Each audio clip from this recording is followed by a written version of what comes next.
Bonjour à tous et à toutes. Merci de nous rejoindre pour cette nouvelle conférence organisée par la Fondation Terre Solidaire. En plus d'avoir exacerbé les crises écologiques, économiques et sociales existantes, la pandémie de la Covid-19 a mis en évidence l'urgence immédiate d'une transformation de nos modèles de développement.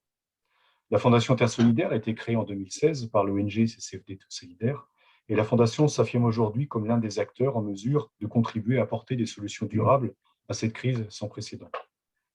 Convaincue de la possibilité de construire un nouveau monde au sortir de cette période de bouleversement, elle accompagne et diffuse les travaux de femmes et d'hommes qui expérimentent de nouveaux modes de production, de consommation et de vivre ensemble.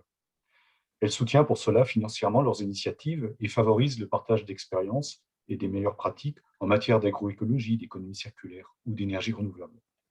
Les projets soutenus en France et à l'international ont pour caractéristique commune leur capacité à être inspirante et transposable dans d'autres régions du monde. En juin 2020, la Fondation a démarré un cycle de rencontres sur l'incidence que pourrait avoir la crise liée à la Covid-19 sur la transition écologique de notre société. On a accueilli en juin 2020, la prospectiviste Karine Dartiguet-Pérou, qui a abordé les impacts de la crise sanitaire du coronavirus sur les différents scénarios possibles d'évolution de notre société. Puis en décembre 2020, Mathilde Dupré, économiste et co-directrice de l'Institut Veblen, nous a partagé son analyse de la crise actuelle et en quoi cette dernière peut-elle être un accélérateur ou au contraire un frein à la transition écologique. Et ce soir, pour clôturer ce cycle, nous avons le plaisir d'inviter Fabien Schedler, qui est philosophe et dramaturge allemand, spécialiste des questions de justice mondiale et écologique, et qui est auteur en particulier du livre « La fin de la méga-machine sur les traces d'une civilisation en voie d'effondrement », qui est paru au Seuil, aux éditions du Seuil, en 2020. Nous lui avons demandé de nous partager son analyse de la crise actuelle et revenant notamment à ses origines et à ses causes, ses espoirs, et aussi les espoirs que Fabien a sur un changement de cap possible, mais également ses inquiétudes face à une crise globale plus importante qui est la crise climatique. Bonsoir Fabien, un très grand merci déjà pour votre disponibilité, d'avoir accepté notre invitation à intervenir ce soir. Peut-être tout d'abord, pourriez-vous vous présenter en quelques mots? Oui, bonsoir et merci pour l'invitation. Bienvenue à tous et à toutes. Oui, je suis philosophe, historien et dramaturge. J'ai travaillé dans le mouvement altermondialiste pour quelques ans et j'ai écrit ce livre, La fin de la méga-machine, sur les traces d'une civilisation en voie d'effondrement, qui est sorti en allemand il y a 6 ans et maintenant il y a des versions françaises et anglaises aussi, et une version chinoise va paraître l'année prochaine. C'est intéressant, une version chinoise sans censure. Ouais.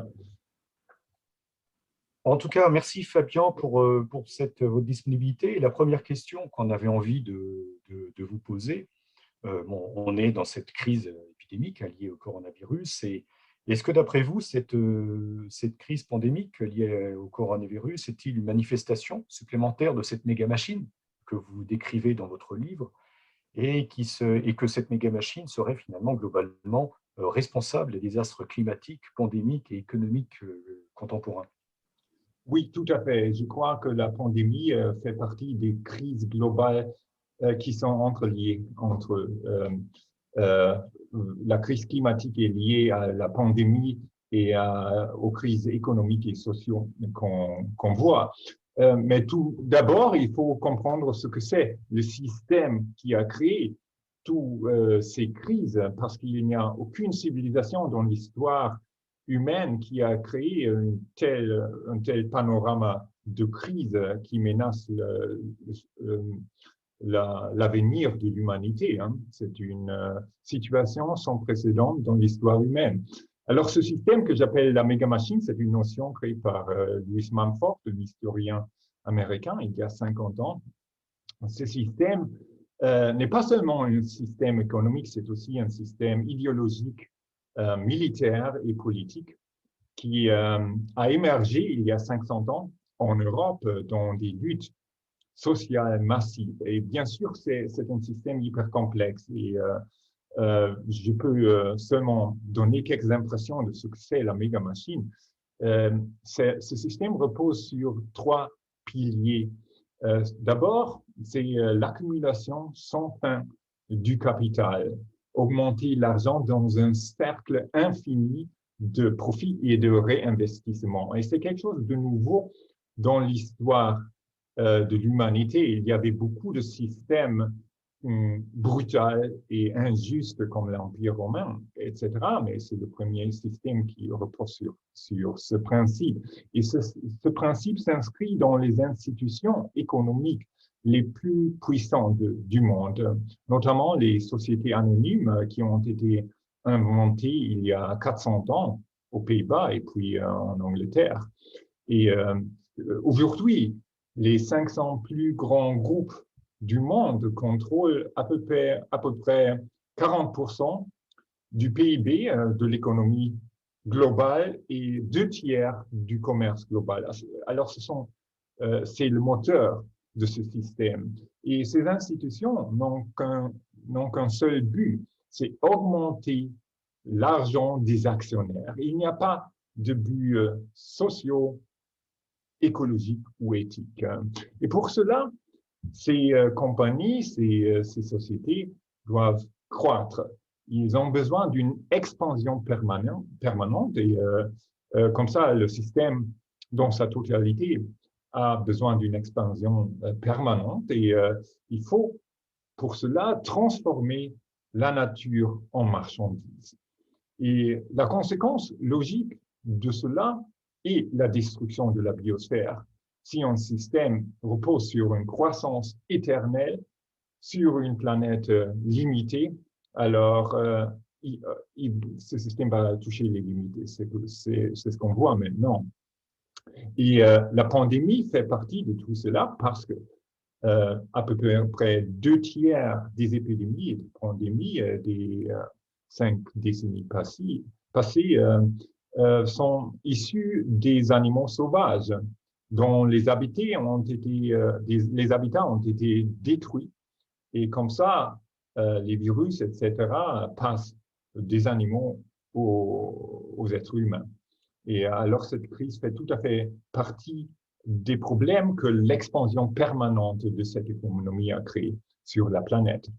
Alors, c'était le premier pilier, l'accumulation. Et le deuxième pilier du système, c'est l'État moderne. Normalement, on pense que l'État est une institution séparée du capital. Mais au niveau historique, les deux ont développé d'une manière coévolutive. L'État moderne et les institutions du capital ne peuvent être séparées. L'État moderne, d'abord, au XVIe siècle, au XVIIe siècle, etc., a été une organisation presque purement militaire. Et les souverains, les rois, les princes avaient besoin de beaucoup d'argent pour payer les mercenaires et les armes à feu qui ont joué un rôle crucial dans le développement du capitalisme. Et ils n'avaient pas cet argent. Alors, ils devaient s'endetter auprès des banquiers et des marchands à Gênes, à Florence, à Anvers, à Londres, etc. Et les banquiers et les marchands voulaient avoir quelque chose en contrepartie. C'était d'abord, bien sûr, le retour sur investissement. Alors, les États se sont endettés avec cet argent, ils ont acheté des mercenaires et des canons, et ils ont fait la guerre. Et ils ont conquis d'autres territoires. Et du pillage, ils ont pillé les territoires, et du butin de ces pillages, ils ont payé le retour sur l'investissement aux banquiers, aux marchands. Et on ne peut pas comprendre le dynamisme, la dynamique de la colonisation sans ce mécanisme. C'était crucial. Et alors, c'était une machine de guerre et d'accumulation en même temps. Et une autre contrepartie qui a été demandé par les banquiers et les marchands, c'était des monopoles. Et il est un secret euh, ouvert du capitalisme qui ne repose pas sur les marchés libres. C'est un mythe, hein. Il repose sur des monopoles. Aujourd'hui, on voit cela avec Amazon, Google, Facebook, etc. Et c'était le cas dès le début. L'État a aussi joué un rôle crucial dans cette machine d'accumulation parce qu'il a créé les droits de propriété sur lesquels toutes ces entreprises, les bourses, etc. reposent. La construction légale, par exemple, des sociétés anonymes n'a pas été créée par les sociétés mêmes, mais par l'État. Alors l'État est inséparable de l'accumulation du capital. Et on voit ça aujourd'hui dans les subventions énormes par l'État pour les grands groupes. La plupart des 500 plus grands groupes du monde ne pourraient survivre sans des subventions massives de l'État. Le Fonds monétaire international, par exemple, estime que le secteur fossile, c'est-à-dire le pétrole, le charbon, le gaz, est subventionné par les États au niveau global au niveau de 5 milliards, 5 000 milliards de dollars chaque année. Alors, c'est une somme énorme. Alors, les contribuables financent la destruction de la Terre. Et le même s'applique pour l'industrie automobile, l'aviation, les grandes banques. Aucune des grandes banques en Europe et aux États-Unis n'existerait aujourd'hui sans les subventions, sans les plans de sauvetage énormes depuis 2008, etc. Et aussi l'agriculture industrielle, bien sûr, qui joue un rôle crucial dans la destruction de la planète, dans la crise climatique, est subventionnée par l'Union européenne, par exemple, par à peu près 50 milliards d'euros chaque année. Alors tout cela, tout ce système dépend de l'argent de l'État. Et le troisième pilier, c'est le pouvoir idéologique et ce que j'appelle le mythe de l'Occident. Ce mythe raconte l'histoire que l'Occident est le porteur, la porteuse d'une mission civilisatrice. On a la meilleure science, on a le meilleur système économique, le meilleur système politique, on a une supériorité morale totale, on a les valeurs occidentales et les autres sont plus ou moins barbares. Alors ce mythe est très fort encore, bien que la réalité, bien sûr, soit complètement différente si on regarde l'histoire du colonialisme, de l'esclavage, de la destruction de la planète, etc. Mais toujours, il y a ce mythe qu'on a une civilisation supérieure. Et une autre pilier de ce pouvoir idéologique, c'est l'idéologie technocrate, dont je parle dans mon nouveau livre qui vient d'apparaître en allemand. La nature dans cette idéologie est conçue comme un objet séparé de l'homme qui, en tant qu'ingénieur, peut maîtriser, dominer et exploiter la nature à son gré. Alors, cette idéologie se voit, par exemple, dans l'idée de la géo-ingénierie, c'est-à-dire qu'on peut maîtriser le système hyper complexe du climat. Alors, si on regarde ces trois piliers du système ensemble, on voit que ce système a créé une dynamique extrêmement violente et expansive et qui ne peut pas s'arrêter. Et c'est pour ça qu'il faut changer les structures fondamentales de cette machine, de ce système, si on veut éviter l'effondrement des systèmes écologiques qui nous nourrissent.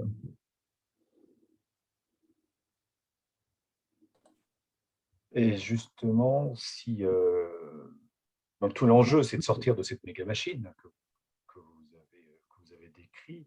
Et est-ce que ce qu'on vit actuellement, finalement, la crise actuelle, avec toutes ses conséquences sur la société, sur l'économie, sur le social, l'écologique, etc., enfin, toutes les conséquences de cette crise? Est-ce que c'est une opportunité finalement pour changer de cap, pour se libérer de cette méga-machine, du système actuel que vous décrivez autour de ces trois pouvoirs, de ces trois tyrannies là, que vous avez mentionnées, et une opportunité pour construire une nouvelle forme d'organisation sociale? Tout à fait. Chaque crise pourrait être une telle opportunité. La crise financière, il y a 13 ans, aurait été aussi une opportunité. Et cette crise actuelle aussi, en théorie, il faut dire, parce qu'en pratique, on voit que c'est pas vraiment le cas, mais on peut encore espérer. Je pense qu'on peut regarder cette crise en tant qu'une opportunité, d'abord au niveau d'une prise de conscience. Et il faut voir que ce qu'on inflige à la nature va retourner à nous tôt ou tard. Il faut voir aussi que le système a touché les limites de son expansion et pour ça, il faut rechercher pour trouver une nouvelle relation à ce qu'on appelle la nature. Parce que la nature a été conçue dans ce système, dans l'idéologie technocrate, comme un objet séparé de l'homme. Il faut se mettre à la recherche d'une coopération avec les systèmes écologiques complexes au lieu d'essayer de les dominer, maîtriser et exploiter. Et dans mon livre, je donne un exemple du système des Subak à Bali qui est hyper complexe. C'est trop complexe pour l'expliquer ici, mais il y a des exemples pour une telle coopération avec les systèmes naturels au lieu d'une domination. Au niveau politique et économique concret, il faut, je crois, imaginer et construire une économie au-delà de l'accumulation et au-delà de la croissance. Une économie qui repose sur une distribution juste des biens au lieu de la croissance, parce que le problème écologique et social n'est pas un manque de production. Au contraire, il y a une surproduction grotesque de biens inutiles, absurdes dans le nord global. Par exemple, on échange nos smartphones tous les 2 ans. En Allemagne ou en France, ça n'a rien à voir avec le bien-être, c'est une surproduction absurde. Il faut s'imaginer de vivre mieux dans le nord global avec moins de production. Et c'est tout à fait possible. Mais pour cela, bien sûr, il faut des changements structurels. Et pour cela, il y a 2 aspects. D'abord, il faut des initiatives locales et régionales pour développer cela en pratique. Il y en a beaucoup partout dans le monde, mais le problème est ça reste dans les niches. C'est pour ça qu'il faut aussi considérer le niveau politique national et international. Il faut un plan de transition tous azimuts, je crois, pas des dispositifs isolés comme par exemple la taxe carbone de Macron, etc. Et dans une telle crise comme maintenant, l'État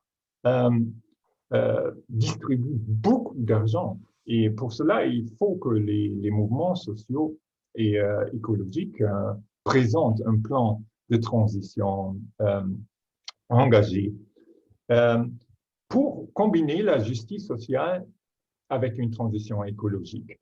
Il faut cultiver des institutions économiques qui ne travaillent pas pour le profit, mais pour le bien commun. Il y en a déjà de telles institutions, par exemple des coopératives, des entreprises municipales, etc.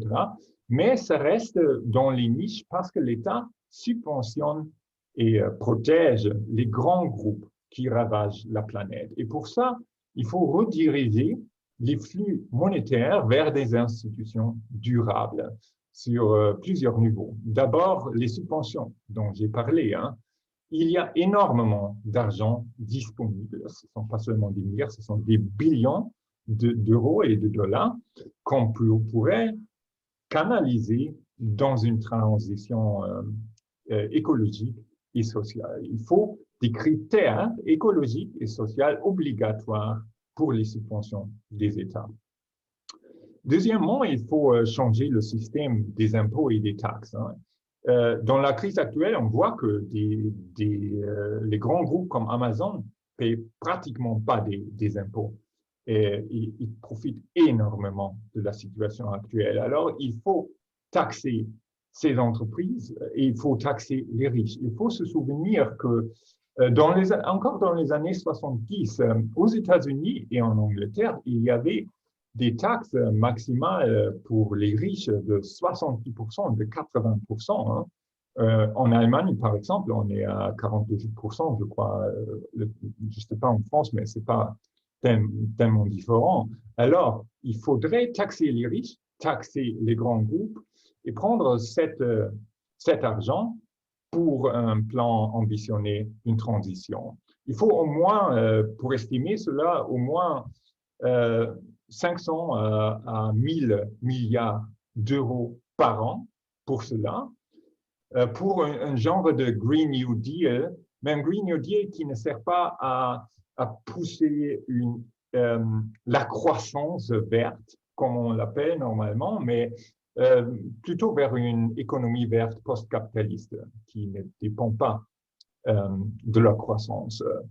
Un autre secteur qui est crucial pour cela, ce sont les banques, les crédits.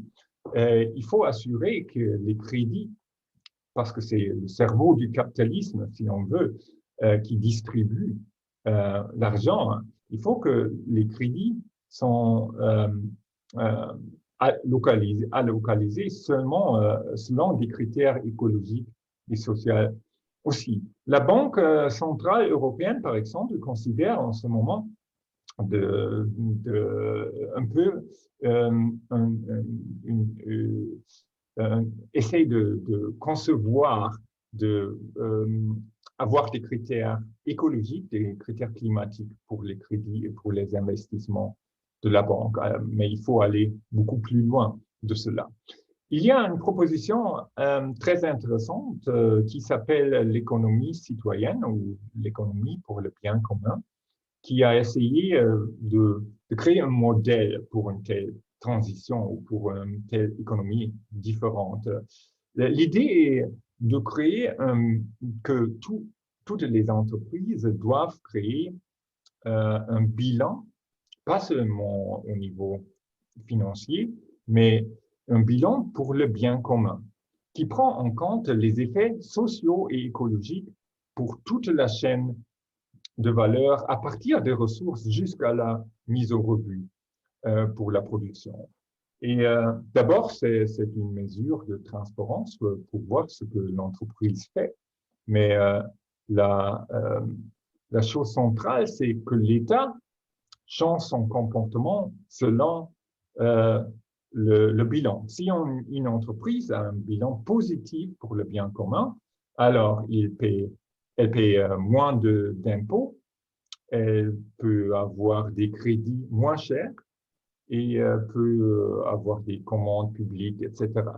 Et si une entreprise a un bilan négatif, c'est-à-dire elle agit d'une manière destructrice sur la planète, elle paie beaucoup d'impôts, elle ne reçoit pas de crédit ou seulement des crédits très chers et il n'y a pas de commande publique. Hein. Alors, c'est un modèle pour changer ce système de subvention pervers qu'on a aujourd'hui. Il y a beaucoup d'autres modèles, c'est seulement un exemple. Et de cette manière, je crois que probablement on a raté la crise actuelle pour proposer un tel plan de transition. Mais malheureusement, on peut être presque sûr qu'il y aura d'autres crises. Hein. On aura d'autres crises financières, d'autres pandémies peut-être, et des crises écologiques qui vont s'accélérer. Il faut être préparé pour d'autres crises, pour présenter un tel plan de transition. Et il y a déjà il y a quelques questions qui arrivent, là, justement, par rapport à ce que vous dites. Une question qui est posée par Didier concernant les montants de la PAC, la politique agricole commune. Finalement, ça peut être aussi vu aussi comme un moyen de compenser une injustice des prix sur le marché international vis-à-vis des agriculteurs, pas simplement sous forme d'une subvention pour, je dirais, encourager ou développer un système, mais un moyen de justice économique pour les agriculteurs quand le marché est face à la violence, je dirais, des marchés internationaux agricoles. Absolument, oui. On voit dans l'agriculture, voit très bien que les grands groupes, bien sûr, et l'agriculture industrielle est subventionnée énormément et il y a une telle puissance sur les marchés que les petits paysans ont beaucoup de problèmes. Et les prix, il faut bien sûr que les prix disent la vérité sur les effets écologiques, mais c'est pas seulement les prix pour les consommateurs, c'est aussi le comportement des États. Et la situation perverse actuelle, c'est que ceux et celles qui euh, ravagent la planète avec un modèle qui ne fonctionne plus, hein, ont beaucoup d'avantages dans ce système. Et si on change cela fondamentalement, hein, l'agriculture biologique, l'agriculture des paysans, hein, pourrait fleurir, hein, pourrait, et il y a le rapporteur pour le droit à la nourriture aux Nations Unies qui dit il faut changer le système de l'agriculture vers une agriculture écologique et une agriculture des paysans. Mais est-ce que tout ça est suffisant finalement? Parce que ce que vous dites dans votre livre, c'est que changer de système ne peut pas venir d'une révolution brutale, hein, c'est ce que vous avez dit aussi, ça vient par toute une combinaison de processus, et en particulier de toutes c'est ce que vous appelez des mosaïques collectives, enfin, toutes les dynamiques portées par les uns les autres à différents échelons, et qu'il est nécessaire que tous ces acteurs prennent conscience qu'ils ont ce pouvoir de changer, mais comme le dit François dans le fil de discussion, mais par rapport à ces enjeux, à ces pouvoirs, à ces luttes d'influence, et puis aussi par rapport aussi à ce que vous avez rappelé, ce que vous rappelez dans votre livre, hein, sur ces trois tyrannies, ces trois pouvoirs, finalement, viennent depuis l'Antiquité. Finalement, mis à part peut-être une parenthèse moyenâgeuse, mais avant le Moyen-Âge et au moment de la Renaissance, enfin, c'est ça qui organise, qui structure. Donc, quelle contribution de toutes ces petites initiatives que nous, on soutient et auxquelles on croit, mais par rapport à ces défis beaucoup plus grands. Enfin, comment Ouais. on arrive à faire système, finalement, avec tout ça? Oui, euh, oui, on peut désespérer, bien sûr, parce que les problèmes sont tellement gigantesques et les initiatives sont petites, mais il faut, si on regarde cela par les lunettes d'un historien, on voit des processus à long terme, hein. Et à long terme, on voit que depuis la Révolution française, on a eu beaucoup de progrès au niveau social, hein, dans le nord global, mais aussi dans le sud global, hein. Bien sûr, on fait 2 pas en avant et au moins un pas en arrière. Et bien sûr, depuis le commencement de l'époque néolibérale, il y a 40 ans, on a fait beaucoup de pas en arrière, hein. Mais au niveau social, quand même, ça bascule, hein. Il y aura des mouvements forts, je suis assez sûr, aux États-Unis et même en Europe, on a vu cela, on a vu des mouvements énormes avant la pandémie, on a vu Fridays for Future avec des millions et des millions, avec les manifestations les plus grandes dans l'histoire de l'Allemagne, par exemple. C'était extraordinaire. Il y avait les Gilets jaunes aussi en France et beaucoup d'autres choses, hein. Et la pandémie, bien sûr, a brisé cette dynamique, mais ça va euh, émerger encore, je suis assez sûr. Bien sûr, une transition euh, d'un système ou d'une civilisation même à une autre est un processus long et hyper complexe, hein. La dernière fois qu'on a vu cela, c'était la transition du Moyen Âge, du féodalisme au capitalisme, il y a 500 ans, et avant de l'Empire romain au féodalisme, hein. Alors, il faut voir que probablement on a des décennies avant nous d'une transition. Il y aura des luttes, il y aura des crises, etc. Et dans chaque crise, il y a des bifurcations. Si on a raté la crise financière et la pandémie, il y aura d'autres crises, comme je disais. Je crois, on désespère souvent parce qu'on a un peu perdu la mémoire historique.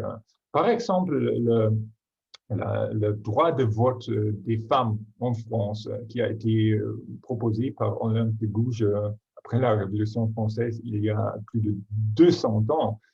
Ça a duré 150 ans à peu près pour le droit de vote d'arriver en France. J'espère que avec le climat, on n'a pas 150 ans pour attendre, bien sûr, mais ça montre qu'il y a des changements des structures et il y a des fois, ça prend du temps, ça prend des générations et des fois, ça va très vite. Hein. Il y a des crises où les horloges vont très vite et pour cela, il faut être préparé. Et justement, si on voit un peu le côté négatif, cette crise peut être aussi un accélérateur ou un effondrement de notre système, mais pas forcément dans le bon sens. Et puis, une crise suit une autre crise et, à la fois nous détourne de la vraie crise qui menace l'humanité, qui est la crise climatique. Donc comment, et puis c'est un peu la question de César dans la discussion, enfin, comment préparer, anticiper les futures crises si on ne tire pas leçon des crises actuelles. Et aussi, ce que vous montez dans votre livre, c'est qu'il y a aussi des risques par rapport à la démocratie. Finalement, toutes ces crises peuvent... L'effondrement du système actuel, on sait ce qu'on perd, mais qu'est-ce qu'on va gagner? On risque peut-être d'avoir des systèmes moins démocratiques, plus autoritaires, qui vont nous détourner aussi de cette crise climatique qui nous menace tous. Et comme vous dites, il y a une urgence à aborder ce sujet, cet enjeu. Oui, oui, absolument. Je crois ce qu'on voit dans la crise actuelle, c'est ce que Naomi Klein a appelé la shock doctrine. Hein. On utilise des crises pour avancer une certaine agenda. Et sur le plan économique, ce sont les plans de sauvetage qui ont canalisé encore une fois énormément d'argent des contribuables vers les grands groupes, Air France, le secteur automobile, etc. Et d'ailleurs, dont les profits disparaissent dans les paradis fiscaux. Hein. J'appelle cela l'économie de tribu. C'est pas une économie de marché, hein, parce que toute la richesse des grands groupes, etc., dépend des flux monétaires des États, comme je l'ai dit, et c'est accéléré dans la crise actuelle. Ça fait partie de ce qu'on a appelé le néo-féodalisme. Hein. Et bien sûr, il y a aussi une destruction énorme des petits entrepreneurs, des petits commerces au profit de Amazon, etc. Alors, on voit une restructuration du système actuel et les grands groupes ont encore plus de puissance qu'avant. Et on voit aussi une numérisation, une digitalisation forcée sur tous les niveaux. Dans les écoles, par exemple, en Allemagne, il y a une numérisation accélérée au profit de Microsoft, de Apple, etc., bien qu'on sache que c'est pas tellement génial pour l'éducation parce que les jeunes passent déjà trop de temps devant les écrans et c'est pas vraiment justifié scientifiquement, mais plutôt oui, une shock doctrine pour une numérisation accélérée dans tous les secteurs. Et ce que l'écrivain Shoshana Zuboff a appelé le capitalisme de surveillance.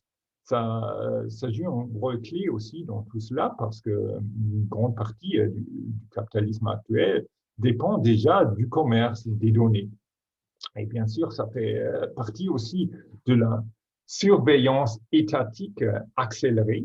Vous avez parlé déjà des tendances autoritaires. Je crois on voit une régression, ou un essai de régresser vers un contrôle autoritaire de la méga-machine en maintenant la façade d'une démocratie représentative. Hein. Et pour cela, bien sûr, le virus, la pandémie est sérieuse, mais on voit que un peu comme que le narratif antiterroriste qu'on a vu avant est utilisé aussi dans la pandémie. Le président Macron a parlé d'une guerre contre le virus. Et pour une gestion autoritaire d'une société, il est toujours très, très favorable d'avoir un ennemi invisible et ubiquitaire contre lequel il faut lutter avec tous les moyens et pour lequel les autres contradictions ne sont plus valables. Et en effet, comme vous l'avez dit, on voit que il y a une tendance de détourner l'attention des menaces beaucoup plus grandes que cette pandémie. La pandémie est sérieuse, mais bien sûr, la crise climatique est beaucoup plus grave. Aussi, l'extinction des espèces, la destruction des terres fertiles et des aquifères, parce que tout cela menace l'existence de l'humanité. Le virus ne menace pas l'existence de l'humanité. Alors aussi, on voit que la souffrance des réfugiés, par exemple, dont on a eu un peu d'attention au moins il y a 5 ans, a presque disparu. On ne peut pas parler aussi des réfugiés climatiques, dont il y a déjà beaucoup. Tout cela est poussé à côté et on ne parle pas aussi du féodalisme moderne, de l'extrême polarisation entre pauvres et riches qui est accélérée aussi dans la crise. Dans le sud global, dans la pandémie, il y a, selon l'ONU, plus de 100 millions de personnes poussées dans la pauvreté extrême. Et alors, il y a aussi une accélération du gouffre entre les nations riches et les nations pauvres. Et aussi, ce qui va être probablement très important dans les années à venir, on ne parle pas du risque d'une nouvelle crise financière qui peut se passer dans les années à venir. Alors, je crois pourtant que ces crises vont retourner dans le focus de l'attention tôt ou tard. Je crois qu'on verra une époque de plus en plus chaotique, une époque de transition, peut-être vers d'autres systèmes, on ne sait pas, une transition qui va durer des décennies au moins, et on aura probablement, malheureusement, parce que dans cette crise, on n'a pas changé de cap, une chaîne de crise accélérée. Et comme je l'ai dit, il y a des bifurcations, il y a des choix dans chaque crise. Et pour que les mouvements sociaux et écologiques puissent faire une différence dans de telles crises, il faut s'organiser avant la crise, parce que dans la crise même, il est très difficile d'agir, parce que les horloges vont très vite et les gouvernements et les grands groupes ont beaucoup de ressources pour dominer le discours public et pour dominer l'agenda. Alors pour cela, il faut être préparé avant, il faut avoir un grand réseau de toutes les organisations, toutes les initiatives progressives qui veulent avoir une transition écologique et sociale pour présenter un programme de transition. Parce qu'il faut, dans une crise, il faut parler avec une voix. Bien sûr, il y a beaucoup de différences tout le temps entre les initiatives, les organisations, les idéologies, etc. Mais dans une crise, il faut que beaucoup d'organisations parlent avec une voix et présentent quelque chose. Sinon, si Greenpeace dit quelque chose et si la partie verte dit autre chose et si les Gilets jaunes disent autre chose, etc., c'est une cacophonie. Alors, il faut avoir une conception, il faut avoir un plan d'agir dans une telle crise pour être vite et pour être massive. Et je crois que c'est un processus d'apprentissage, si on veut, parce que, de nouveau, si on regarde tout cela à travers les lunettes d'un historien, on voit que souvent, dans le 19e siècle, par exemple, ça a duré des ans et des décennies jusqu'à le mouvement ouvrier, par exemple, s'est organisé d'une façon effective. Hein. Et j'espère que ça sera le cas pour les crises à venir. Oui. Est-ce que vous pensez, tout à l'heure, vous avez parlé du Green Deal et puis de l'Union européenne, enfin tous les objectifs que se donne l'Union européenne. Enfin, est-ce que vous pensez que ces leviers, ce type de levier d'action, finalement, vont dans le bon sens pour avancer, pour préparer, vous parlez pas mal aussi de résilience, hein, la nécessité de rentrer en résilience au niveau de la société pour pouvoir anticiper et puis changer de système. Est-ce que ça, ce sont des outils qui vont dans le bon sens, qui sont en train de se développer? Parce que ça a été perçu, ça a été communiqué comme une initiative européenne assez ambitieuse, assez originale, assez progressiste. Oui, Qu'est-ce que vous en pensez, vous, du Green Deal? oui, le Green New Deal européen, New Deal, pardon, j'ai oublié le New Deal, oui, le Green New Deal. le Green Deal, Green Deal. Oui, bien sûr, a été annoncé comme quelque chose de très ambitionné, mais en effet, c'était beaucoup moins que nécessaire.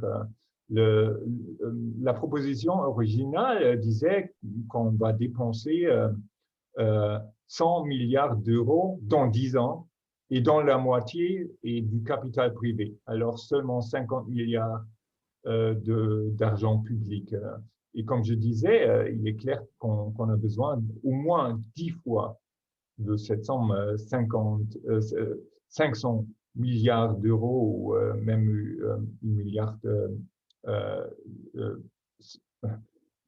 milliards d'euros par an pour cela. Alors, au niveau financier, c'est beaucoup trop petit. Et en plus, maintenant, il y a quelques semaines, l'Union européenne le Parlement européen a fixé le but climatique pour l'Union à 55% de réduction de gaz à effet de serre jusqu'à 2030. Et la science dit clairement qu'on a besoin d'une réduction dans les pays du Nord de 70 à 80%. Et d'abord, le Parlement a fait une proposition de 65% de réduction, et puis il y avait des États aussi comme l'Allemagne, bien sûr, qui ont poussé pour réduire l'ambition des réductions. Et maintenant, on a 55%. Et ce ne sont même pas des 55% réels parce qu'il y a des offsets. Les offsets, ça veut dire on peut planter des forêts, etc. Et on peut faire autre chose, des mesures qui sont en effet, c'est pas scientifique parce que si on plante une forêt maintenant, et peut-être il y aura une décarbonisation dans 10 ans, dans 20 ans, mais il faut réduire maintenant. Alors c'est vraiment un scandale parce que ces buts climatiques constituent le cadre pour les lois à venir dans les secteurs du trafic, dans les autres secteurs. Hein. Alors, ce Green Deal déjà a été conçu d'une façon beaucoup trop petite et maintenant c'est encore moins. Hein. Mais ça ne veut pas dire qu'on ne peut lutter pour autre chose. Hein. Et justement, une question de Bernadette, et puis j'en profite pour rappeler que n'hésitez pas à poser vos questions, commentaires ou des accords dans le fil de discussion sur les questions-réponses. Il y a Bernadette qui nous dit, bon, vous nous avez expliqué les 3 piliers de cette méga machine, mais quels seraient pour vous les 3 piliers de la transition? Une bonne question, merci. Voilà, les 3 piliers de la transition. Oui, d'abord, je dirais les initiatives locales et régionales, comme je l'ai dit, hein, pour développer d'autres modèles en pratique, hein, parce qu'on ne peut pas faire tout cela en théorie. Hein. Et le deuxième pilier, ce sont les plans. C'est un plan de transition, un grand plan de transition avec tout ce que j'ai dit, changer le système de subvention, changer le système des impôts, changer le rôle des marchés, etc. Un plan de transition qui a comme but plus de justice sociale, une meilleure vie pour la plupart de la population et une redistribution des richesses fondamentalement. Et le troisième pilier, c'est, je crois, l'organisation et la création des réseaux qui sont capables d'agir dans les luttes à venir, une nouvelle forme d'organisation. Il y avait des essais, il y avait par exemple le Forum social mondial, mais qui a échoué dans les années 2000. C'était très fort, ça a commencé au Brésil, etc. Et l'idée était d'avoir un réseau d'initiatives qui sont différents, qui maintiennent aussi la différence, mais qui agissent sur certains points ensemble. Mais ça n'a pas fonctionné pour plusieurs raisons, mais je crois qu'il faut réinventer la manière de s'organiser et d'interconnecter les organisations et les initiatives pour qu'ils puissent agir vite et d'une façon efficace. Alors, ce sont les trois piliers, selon moi. Est-ce que ce pilier, finalement, si à vous écouter, c'est pas le rapport de l'homme à la nature, finalement? Est-ce que c'est pas aussi, on est dans une historicité où finalement l'homme a toujours cherché à dominer la nature, a voulu finalement être une sorte de créateur, ne serait-ce qu'en manipulant le vivant, en cherchant, en pensant pouvoir maîtriser la manipulation du vivant. Et finalement, si on comprend votre livre, vous appelez finalement à une nouvelle coopération avec la nature et aussi repositionner la notion de travail, de culture, du lien social aussi au regard. Et ça peut aussi faire le lien avec la question que posait, la deuxième question que posait Didier, où autant la crise financière était vraiment liée au système, autant la pandémie actuelle, bon, c'est une manifestation de la nature. Finalement, on a oublié les pandémies dans nos sociétés. Et est-ce que cette pandémie n'est pas aussi un éclairage ou pour conséquence, c'est une expression d'une manière aussi de cette articulation entre l'homme et la nature qu'il faut revoir ou se positionner autrement? Absolument, absolument, parce que le virus nous montre clairement qu'on ne peut pas maîtriser et dominer la nature, parce que si on peut créer des vaccins, etc., mais il y aura des mutations, etc., et il est bien possible qu'il y aura des pandémies beaucoup plus graves. Une grippe aviaire, par exemple, est beaucoup plus mortelle que le coronavirus. Alors, il faut prendre congé de dire au revoir à cette idée de maîtriser la nature. Et en pratique, ça veut dire qu'il faut être prudent avec ce qu'on fait avec la nature. Et l'agriculture est un bon exemple encore. La permaculture, par exemple, elle n'enforce pas un système théorique sur la nature, mais elle regarde la nature d'abord pour comprendre comment les cercles de l'eau et les cercles du vent et les micro-organismes dans la terre, etc., fonctionnent. Et puis on commence à planter, on commence à avoir un dialogue avec la Terre, un dialogue avec les systèmes écologiques qui réagissent et puis il faut répondre, etc. C'est tout à fait autre chose parce que notre approche à la nature est plutôt un monologue. Nous, on veut de tels et tels produits de la Terre et on veut augmenter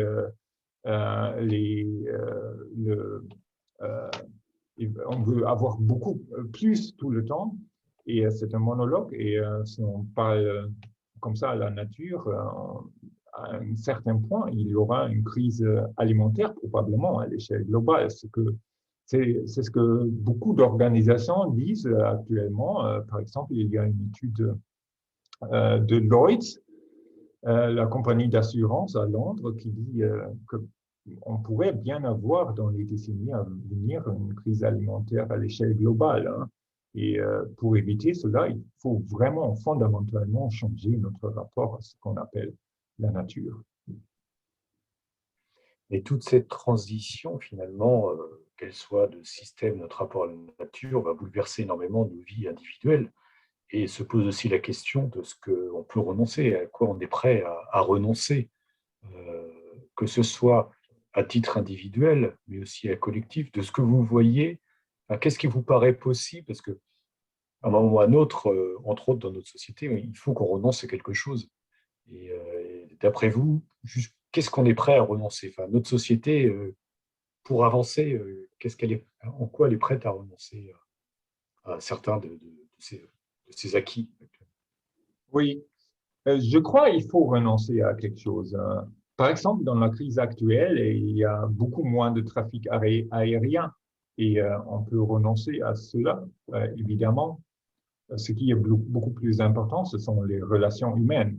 Et les mesures actuelles, bien sûr, euh, nous séparent. Et on ne peut, on peut renoncer aux avions ou d'aller, je sais pas, en Amérique du Sud pour les vacances, mais on ne peut pas renoncer à nos relations humaines. Hein.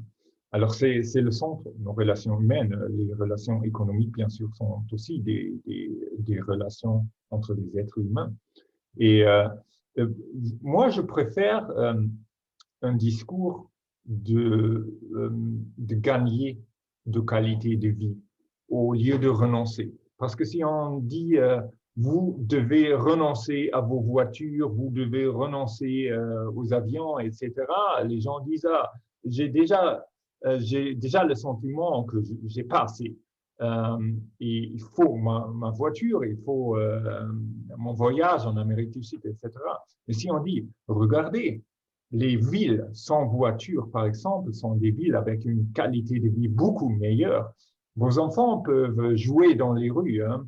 Il y a beaucoup moins de maladies s'il n'y a pas de voiture, etc. On a plus de qualité de vie. Et si on redistribue les richesses, on peut dire aussi, alors vous pouvez vivre avec moins de travail. Euh, par exemple, le secteur immobilier est un bon exemple.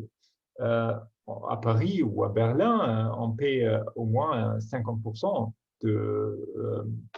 du salaire pour les loyers. Et si à Berlin, il y a une initiative de désapproprier les grands groupes immobiliers et pour avoir des loyers affordables. Comme ça, on pourrait travailler beaucoup moins pour la même qualité de vie. Hein. Et si on redistribue le temps de travail et les salaires et les richesses, on peut vivre mieux avec moins de travail, moins de production et plus de justesse et plus de santé. Et je crois qu'il faut développer une telle vision. Et puis, on peut dire, oui, vous devez renoncer à quelque chose, mais d'autre côté, vous allez beaucoup plus au niveau d'une ville vivable, hein, au niveau d'une qualité de vie meilleure pour vos enfants et pour vous-même. Et finalement, la question qui se pose, c'est, comme vous disiez, on fait deux pas en avant, on fait un peu en arrière. Enfin, c'est la question aussi de concrètement, enfin, comment tout ça peut se mettre en place à notre niveau, au niveau des États. Vous avez cité tout à l'heure rapidement qu'il y a pas mal d'initiatives hyper intéressantes qui se sont développées, et qui peuvent être aussi porteuses de sens, ne serait-ce que pour repenser le lien avec la nature, repenser aussi la dimension de l'économie, la dimension du travail, pour que tout ça se repositionne d'une manière autrement pour créer du sens, hein, si je me rappelle de tout ce que vous avez dit. Et est-ce que vous avez quelques exemples assez emblématiques en tête qui nous permettraient, je dirais, à la fois de concrétiser ce chemin ardu qui est là et qui fait que c'est un chemin ardu, mais en même temps, il faut qu'on accélère individuellement et collectivement. Mais c'est vrai que les expériences pionnières sont toujours intéressantes parce que ça rend les choses possibles, ça montre, ça donne des directions, ça donne des caps. Comme ça, Oui, dans ce que vous avez pu voir, est-ce que vous voyez déjà des exemples que vous aimeriez nous partager? oui, oui. À Berlin, il y a plein d'initiatives. Par exemple, il y a une initiative pour un référendum sur l'idée d'enlever les voitures de la ville, hein. Alors, il y a la proposition d'avoir une ville avec beaucoup moins de voitures, seulement dans les cas absolument nécessaires. Il y a des voitures dans la ville. Et aussi, il ne s'agit pas de remplacer les, euh, les voitures à, à, à Caban par des voitures électriques, hein, parce que, en fin de compte, ça sert à rien ou ça ne change pas les structures, hein. Et il s'agit vraiment de repenser le trafic public et la structure d'une ville, hein. Et il y aura un référendum sur cela. Il y aura aussi un référendum sur la proposition euh, de changer les structures de propriété dans le secteur immobilier. J'ai parlé avant de cela. Et si on prend les deux choses ensemble, ça, c'est vraiment une vision d'une ville, hein, où on peut vivre avec peu d'argent pour le loyer et sans voiture. Et il faut combiner les deux choses pour avoir une transition en même temps sociale et écologique. Et je crois souvent ce sont les villes qui donnent des exemples. Les États-nations sont très problématiques, hein, parce qu'ils sont tellement liés aux grands groupes et c'est très difficile de séparer cela. Je crois que c'est la grande tâche d'une transition, de séparer l'État du capital, mais c'est très difficile. Mais au niveau des villes, ça va beaucoup plus, c'est pas facile, mais il y a des possibilités. Grenoble, par exemple, a aussi enlevé la plupart des voitures de la ville et ça fonctionne et les citoyens sont assez contents. Et si on combine cela avec un programme social ambitionné, on peut vraiment donner des exemples comment une vie différente avec un système différent pourrait fonctionner. Et puis, il faut euh, mettre ça à l'échelle nationale et internationale. Et ça a été, je ne sais pas, vous avez, j'imagine, suivi ça depuis l'Allemagne. Enfin, quand on regarde ce qui s'est passé en France juste avant cette crise de la Covid-19, ce qu'on appelait la crise des Gilets jaunes, enfin, le mouvement des Gilets jaunes en France, c'était finalement une expression d'un sentiment d'abandon, d'un sentiment de se sentir exclu, justement, de ce que vous dites. C'est qu'il y a des solutions qui sont faisables, par exemple dans une ville, parce que les infrastructures sont là pour aider les personnes à pouvoir changer leurs habitudes. Si vous n'avez pas de voiture, vous avez des proximités, vous avez des transports en commun, vous avez des facilités.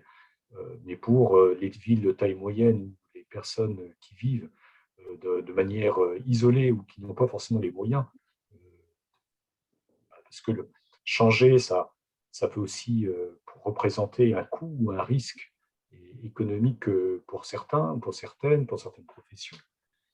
Et de ce que vous avez pu, enfin de cette expression de ce qui s'est passé en France et qui existe peut-être aussi en Allemagne, je ne connais pas, qui s'exprime peut-être autrement. Enfin, comment on prend en compte parce que finalement, cette transition écologique doit être aussi socialement juste, elle doit être aussi solidaire. Il y a tout ce qu'on appelle, c'est une transition écologique, mais aussi on appelle, et vous avez fait écho, pas tout à l'heure, vous parliez du Forum social mondial. Enfin, son slogan, c'était un autre monde est possible.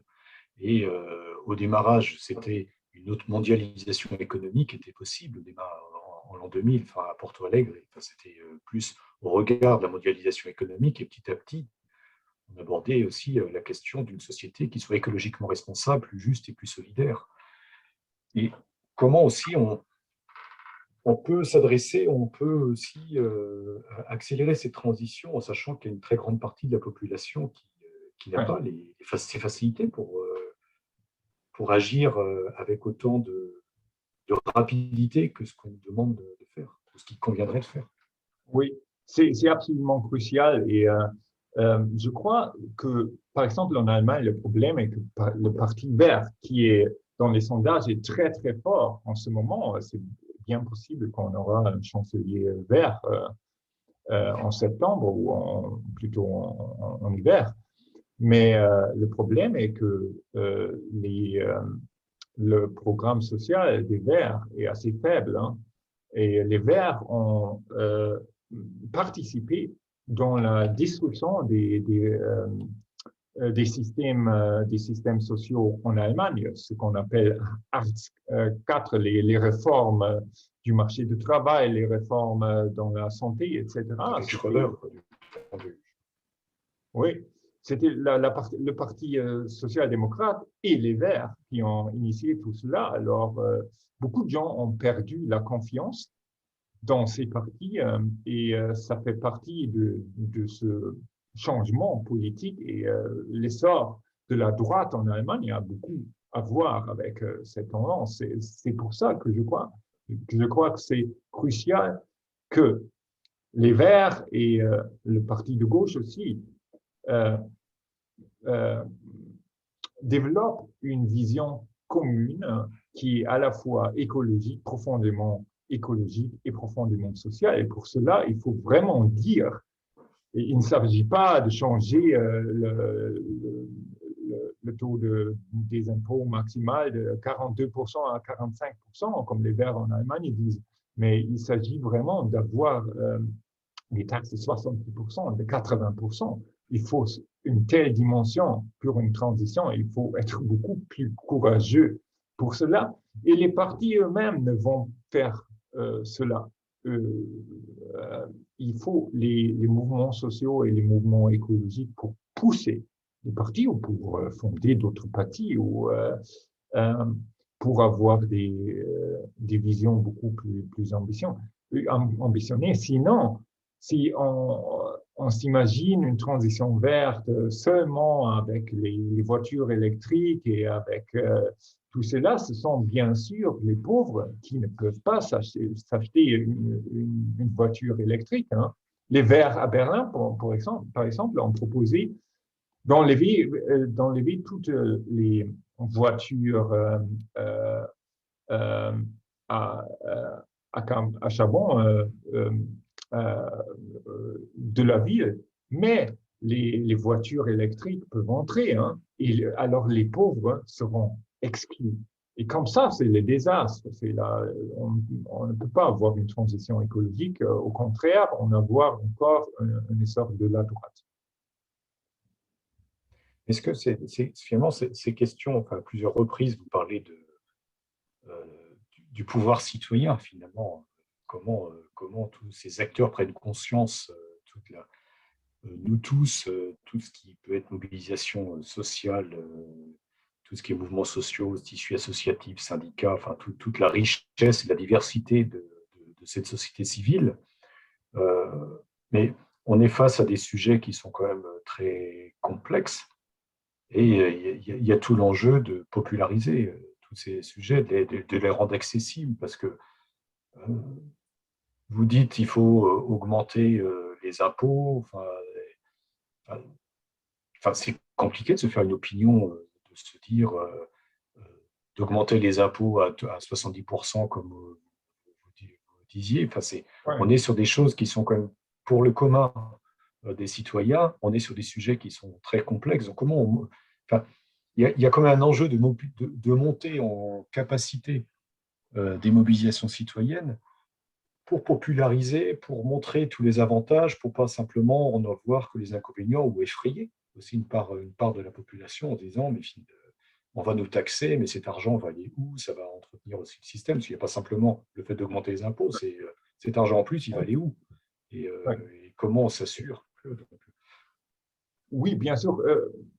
Il faut vraiment dépasser un mur idéologique ici. Et ça a beaucoup à voir avec le pouvoir idéologique dont j'ai parlé avant. Hein. Bien sûr, les impôts de 70%, c'est pas pour 90% de la population, c'est pour les 10% les plus riches. Normalement, si on propose quelque chose comme ça, tout le monde dit, ah, ils veulent augmenter les impôts pour tout le monde. C'est pas le cas. Les hyper riches qui ont profité tellement des années, des décennies passées, hein, et leur argent disparaît dans les paradis fiscaux. Il faut euh, récupérer cet argent. Il faut être très clair que c'est pas rendre plus dur la vie de tout le monde, mais euh, euh, réduire un peu l'hyper-richesse des hyper-riches pour cela. Et comme ça, bien sûr, pour cela, bien sûr, il faut créer aussi des médias qui sont capables à vraiment transférer ce message. Parce que dans les grands médias, normalement, on a peu de temps pour expliquer des concepts un peu plus vastes. Et c'est souvent encadré dans le récit que si on augmente les impôts, l'économie va s'écrouler, etc., etc. Il n'y a pas, historiquement, c'est pas vrai du tout. Mais il faut créer des médias aussi et utiliser tous les réseaux qu'on a pour créer un nouveau récit, un récit qui est capable de vraiment euh, euh, interconnecter toutes les idées excellentes qui existent dans les mouvements sociaux et écologiques pour créer un programme qui est, si on veut, un programme total de transition, pas des mesures isolées. Fabienne Schedler, bon, on arrive à la fin là, de notre séquence. En tout cas, un très, très, très grand merci. Hein. Ouais. C'est à la fois très vaste, très concret, positif et en même temps très inquiétant, tout ce que vous dites, mais en même temps, c'est très. Enfin, on se dit qu'il faut y aller, quoi. Il y a aussi pas mal de pistes de réflexion à avoir. Que peut-être nous, pour celles et ceux qui voudraient suivre votre actualité, parce que vous éditez régulièrement des ouvrages hein, pour traiter des différents sujets autour de cette logique de la question des systèmes, de la nature, l'articulation entre l'homme et la nature. Comment on peut suivre votre actualité? Oui, il y a un site français qui s'appelle megamachine.fr. Il y a aussi un site en anglais qui s'appelle fabianscheidler.com. Et comme ça, on peut s'abonner aussi à une newsletter si on veut. Et oui. En tout cas, merci. Comme vous avez vu au début de la discussion, on est en partenariat avec un libraire indépendant. N'hésitez pas, comme à chaque conférence, hein, on passe par un libraire indépendant.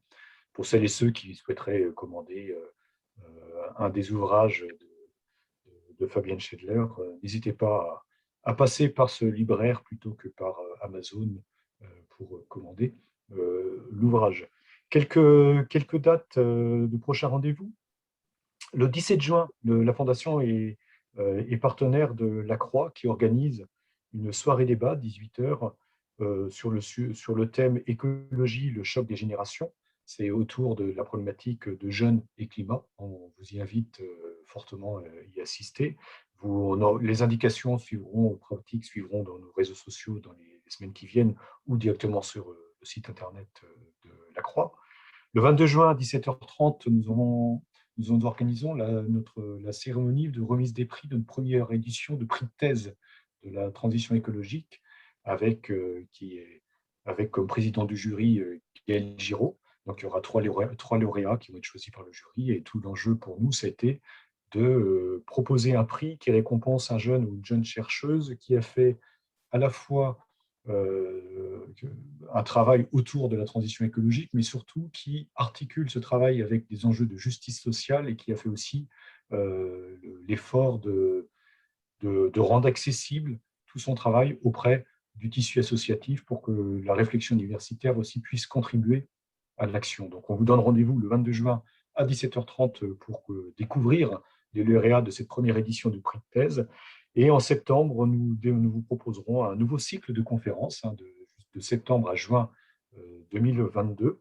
Et cette fois, on veut s'interroger sur les indicateurs de richesse, sur le lien entre indicateurs de richesse et enjeux climatiques, entre autres avec la mise en perspective avec la COP26 en début novembre à Glasgow. C'est qu'est-ce qui compte, qui décide de qui compte, pourquoi certaines choses on ne le compte pas, comment compter tout ce qui est trait, par exemple, au bonheur ou au contraire ne pas compter ce qui est bonheur. Toutes ces questions qui sont des questions très puissantes et qui ouvrent tout un tas qui sont des pistes de réflexion assez intéressantes pour aussi envisager les différentes pistes pour pouvoir cheminer vers une société plus solidaire, plus juste et plus écologiquement responsable. N'hésitez pas aussi à vous abonner sur notre lettre d'information à partir de notre site internet. Merci à toutes et à tous. Fabienne Schedler, un très très grand merci de votre disponibilité et d'avoir d'avoir fait cet exercice en peu de temps de tout ce sujet complexe, surtout en français qui n'est pas votre langue maternelle. Je suis quand même assez admiratif de la maîtrise du français que vous avez. Un très grand merci. Au revoir. Bonne soirée à tout le monde. Au revoir. Merci à vous.